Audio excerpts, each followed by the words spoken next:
Did you know a black woman is 80% more likely to change her natural hair to meet social norms or expectations at work? Hello everyone, welcome back to my YouTube channel. This video I'm going to be talking about the Crown Act. If you've not heard about it, please stick around to the end so that you know what it is and the reason why it was enacted. The Crown Act is a law that prohibits race-based hair discrimination, which is the denial of employment and educational opportunities because of hair texture or protective hairstyles, which includes braids, locks, and the likes. This is a law that has been passed in some states of the United States of America, California being the first. You may be asking the genesis of this act, and the reasons are: over time, it has been noticed that some people, especially those of the Black or African descent, have been found to be discriminated against at their workplaces and at their schools also. For example, there's a girl that was threatened to be expelled from her school because her hair was in its natural state, and the students found it to be distracting. So she was told to either trim her hair or cut it off.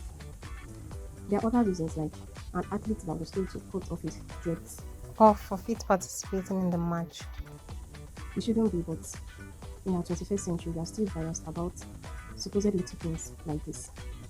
But may I say that the hair is much more than what you see. I want to quote Chimamanda Adichie. She said that Barack Obama wouldn't have become president if his wife carried a Afro-textured hair.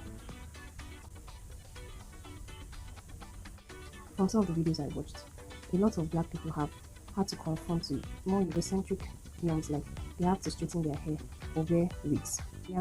I live in Africa, precisely Nigeria, and I wouldn't say we have a similar problem, but there are some things that I think are worth mentioning. So this is like my comparison with what goes on in the Western world versus what goes on in Africa. For example, I had an interview some weeks ago, and as you can see, I have a short hair. And before the interview, I was beginning to feel jittery. I was becoming anxious as to what I was going to do about my hair. After much said and done, I decided to wear a wig. And for some time now, I've actually stopped wearing wigs. But just because of that interview, I had to wear a wig because I didn't want to be judged differently because of my hairstyle. And this shouldn't be. There's much more to us than just our appearance. Now, bringing it home to Nigeria, we call dreadlocks dada. There are some people that are born with it, and then there are some people that do it intentionally. For those that were born with it, I think in Nigeria we have come to accept them and not discriminate against them because it was given to them by God. For example, in my secondary school, I had a classmate that had dreadlocks, and she always covered her hair. I doubt if she had any problem with the school authorities, but if any one of us dared to intentionally do dreadlocks, you would have been threatened with expulsion. In short, you will not have been expelled there and then. A teacher would actually cut your hair for you. So in Africa, it's a bit different.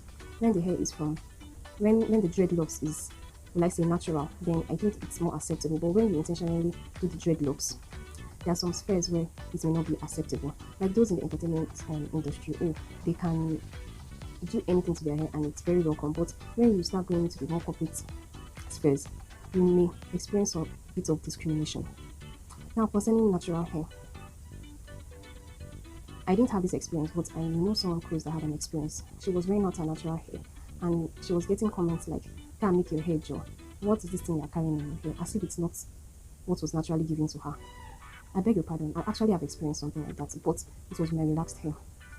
For more details on my protective hairstyle journey and my attraction alopecia journey, I'm going to link it in the cards. Well, in my second year in university, I was already accustomed to doing protective hairstyles like braiding and um, fixing up hair extensions. But there was a day that I decided to loosen my hair and to wear it out naturally. And I got very unpleasant comments from people. And I think that's what triggered me to continue the cycle of using protective hairstyles in quotes. And unfortunately, I used it to the extreme, and now I'm beginning to pay for it. Even notice from the beginning of this video, I actually was applying some hair fibers on my hairline. One would wonder why somebody so young has already lost their edges. Now, who would I blame? I will take some blame, but I also blame the society and others. In Nigeria, protective hairstyle starts using of hair extensions, box braids, twists, Ghana weaving, using of wigs are kind of acceptable. But there are some spheres where you're restricted to a particular kind of hairstyle. It may not be written outrightly, but the way people perceive you with a particular hairstyle, you would not even need to be told and you will end up changing your hairstyle. I believe the entertainment industry seems to be more liberal in accepting all kinds of hairstyles. Now, there's something peculiar to Nigeria. There are some secondary schools where, by before entering the school, once you've gotten admission, you'd have to cut your hair. And I remember when I was much younger, there was a school I intended to attend, and that was the norm to cut one's hair once you gain admission into the school. Eventually didn't gain admission into the school, but I had a classmate that had very long hair, and I was literally weeping for her because she was going to cut her hair. The reasons they give is that, oh, you concentrate more on your academics and all of that, which is not a bad reason, but I still feel that we have a right to choose how we want to wear our hair, because our hair can have a large effect on our self-esteem. This may not really be related, but in Nigeria, there's something about using a headscarf and a head turban, and sometimes there's some places you go to and it's not accepted, or you look weird, and there's some places that it's very well accepted. I'm very glad I'm in a part of Nigeria where I can wear my headscarf without giving reasons why I'm wearing a headscarf. Actually, there are some incidences where some schools have banned the use of hijab, which really caused some form of uproar in the state.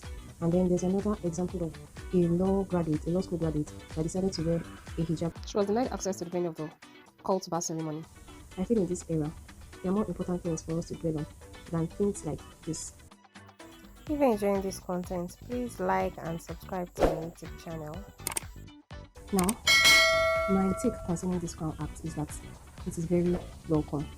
One shouldn't be discriminated against for what is inherent to that person. I shouldn't be discriminated against because my hair grows in a particular way, which is natural to me. The small is that there's more to us than just our hair. I shouldn't be judged because of the hairstyle I'm wearing. I'm intelligent, I have skills, and that should be what matters. I shouldn't apologize for being natural the way God made me. So hair is that important.